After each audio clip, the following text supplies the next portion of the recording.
अस्सलामु अलैकुम।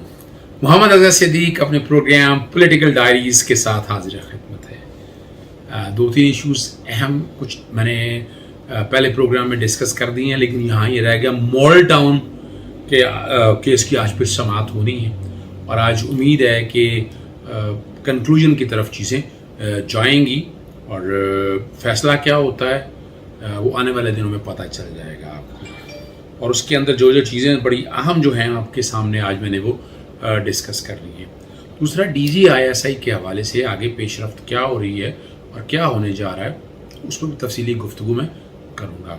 कुछ हेयरिंग हैं आज़म सफ़ाती के हवाले से, बल्दियाती इलेक्शंस के हवाले से और नालान पाक हजूर नबी करीम सल्लल्लाहु अलैहि वसल्लम के हवाले से उसकी भी अब सुप्रीम कोर्ट में हेयरिंग हुई, उस पर भी गुफ्तगू मैं करूँगा। सबसे पहले चलते हैं मॉडल टाउन के केस में। मॉडल टाउन के सानिया के केस में आज आर्गूमेंट कंक्लूड किए गए कि जिसमें सुप्रीम कोर्ट का जो फैसला है, आखिरी फैसला, वो बैकग्राउंड पे चल रहा होगा,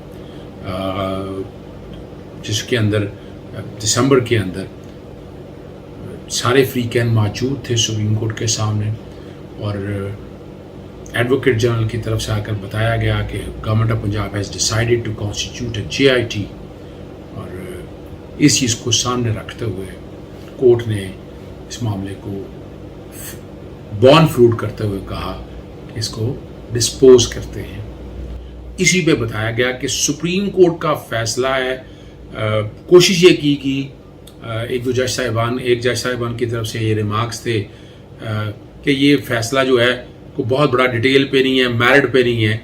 आज उन्हें बताया गया कि नहीं, फैसला चाहे 2 लफ्ज़ों का वो फैसला है, उसके लिए कोई 60 सफ़े 70 सफ़ों या इस तरह की ज़रूरत नहीं है। सुप्रीम कोर्ट के सामने एक मामला गया, बिस्मा की दरख्वास्त गई, वो बिस्मा की दरख्वास्त बैकग्राउंड पे चल रही होगी जो JIT बनाने के हवाले से थी, उसके ऊपर फैसला दिया गया, फैसला कर लिया गया। सुप्रीम कोर्ट उस फैसले से मुत्तफिक होकर और किसी ने भी एतराज़ उठाया नहीं और नज़रसानी की दरख्वास्त दायर नहीं की।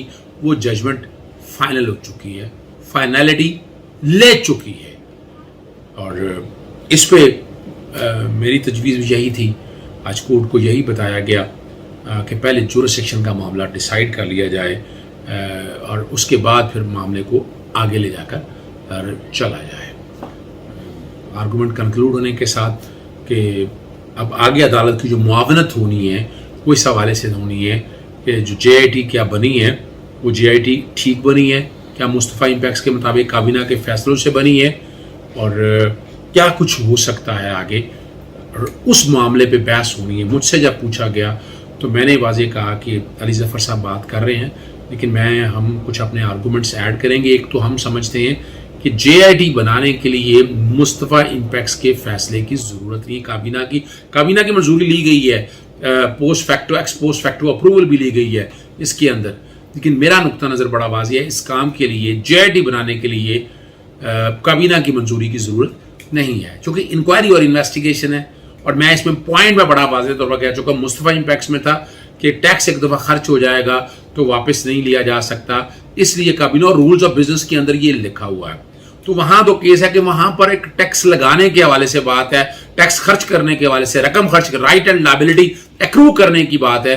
इसी तरह जहां बुनियादी हकूक मुतासर होंगे, बुनियादी हक ले लिया जाएगा, तो वहां भी काबीना का फैसला करना पड़ेगा। हर एग्जेक्टिव एक्शन को काबीना के सामने नहीं जाना है। फिर तो ब्यूरोक्रेसी का कॉन्सेप्ट, रूल्स ऑफ बिजनेस सब रिटर्डेंट हो जाएंगे कि यहाँ फिर तो जरूरत ही नहीं है ना, फिर हर काम जो है ना वो का जहां लफ्ज गवर्नमेंट का इस्तेमाल हुआ वो हो जाएगा। यहाँ इंक्वायरी और इन्वेस्टिगेशन से रिजल्ट, मिसाल के तौर पर यहाँ को फैसला करना हो कि इसका हक ले लेना है तो फिर तो काबीना की बात है। ये तो एक एग्जेक्टिव एक्शन है और JIT जो भी रिपोर्ट आएगी वो अदालतों पे बाइंडिंग नहीं है। मकसद सिर्फ यही है, अदालत को यही बताया कि हैंडीकैप थे, चीज़ें सारी सामने नहीं आ सकी। इस JIT से ये होगा कि सारे हकायक सामने आ जाएंगे और हर चीज़ सामने आ जाएगी। और अदालत को बताया भी गया कि जहां अगर ट्राइब्यूनल बना था इंक्वायरी करने के लिए जस्टिस अली बाकर नजवी के हवाले से, तो उसके यानी वो रिपोर्ट लेने के लिए यहाँ सिंगल जज का फैसला आया, फिर फुल बेंच ने सुना, फिर जाकर रिपोर्ट मिली, यानी वो रिपोर्ट की कॉपी देने पे भी एतराज था इन सबको, उसके एनेक्सर मुझे आज तक नहीं मिले हैं। इस पे अदालत की मुआवनत इस हवाले से कहनी, और मुस्तफा इंपैक्स का भी मैंने कह दिया कि हमारा माइंड बड़ा क्लियर है। बज़ाहिर जो लग रहा है कि बेंचेस में कह सकते हैं कि कुछ सवाल जो जजेस उठा रहे हैं और उस पर फिर हमारे जो पीछे दोस्त बैठे होते हैं वो कई एतराज़ात उठाते हैं इस हवाले से कि बायस का एलिमेंट नज़र आ रहा है इसके अंदर। तो मैं उन्हें कहता हूँ नहीं, बायस नहीं है, अपनी तसल्ली के लिए कहते हैं, लेकिन वो बताते हैं कुछ ऐसे गैर ज़रूरी सवाल कुछ जजेस की तरफ से आते हैं, वो जो जूनियर साथ बैठे वो समझते हैं कि ये बायस के एलिमेंट की तरफ लेके जा रहा है। और एक सवाल तो बड़ा ज़बरदस्त था कि सुप्रीम कोर्ट का जब फैसला हो गया है, हाई कोर्ट तो देख नहीं सकती, और ये अली जफर ने बड़ा वाज़ेह तौर पर कहा है, तो इस तरह तो होगा कल हाई कोर्ट का फैसला सही जज लेकर बैठ जाएगा, सिविल जज लेकर बैठ जाएगा। तो ये फाइनलिटी का कॉन्सेप्ट वहां सामने रखना है कि जो चीज़ फाइनल हो गई है ना वो फाइनल है, और सुप्रीम कोर्ट जब फाइनल अथॉरिटी दे दे उसको कोई नीचे अगर किसी ने रिव्यू करना है, नजरसानी करना है, तो वो सिर्फ और सिर्फ सुप्रीम कोर्ट ही कर सकती है। और ये इन्होंने मौका गवा दिया, और अब हाई कोर्ट के पास ये इख्तियार नहीं है। दूसरी जीआईटी, तीसरी जीआईटी, ये इसमें जीआईटी बनने का फैसला कर दिया है। वो बाद में एक्शन था, क्या होना, जीआईटी नोटिफाई होनी थी, लेकिन हुकूमत का फैसला जीआईटी बनाने का सामने आ चुका था। अब हम चलते हैं आपको लेकर सुप्रीम कोर्ट में एक और जीआईटी का मामला है, उसमें पेश रफ्त की रिपोर्ट जो है ना वो तलब कर ली है। बादशाह मस्जिद से नलाने पाक की चोरी कर आज खुद नोटिस की समाअत हुई और पेश रफ्त रिपोर्ट जमा करा दी है। एडिशनल जनरल पंजाब ने कहा नलाने पाक की तलाश के लिए तहकीकात जारी हैं, पूरी कोशिश है कि जल्द नलाने पाक बरामद कर ले। बादशाह मस्जिद में तबरकात गैलरी की सिक्योरिटी बढ़ा दी है। दौरान समाअत दरख्वास्त गुजार ने कहा कि जो अफसर नालाने पाक ब्रुनाई लेकर गए उन्हें शामिल तफ्तीश नहीं किया गया है। और पीर ऐसे जाफरी हैं, बड़ी मेहनत की है उन्होंने कहा कि जब तक मैं जिंदा हूँ नालाने पाक की बाजियाबी के लिए कोशिश करूँगा। मेरा मकान भी बिक गया, अदालत भी मुश्किल से आता हूँ। और याद रहे, आपको ख्याल रहना चाहिए कि सुप्रीम कोर्ट ने बादशाह मस्जिद की तबरकात गैलरी से नालाने पाक चोरियों पर खुद मुझे याद पड़ता है कि ये जनाब जस्टिस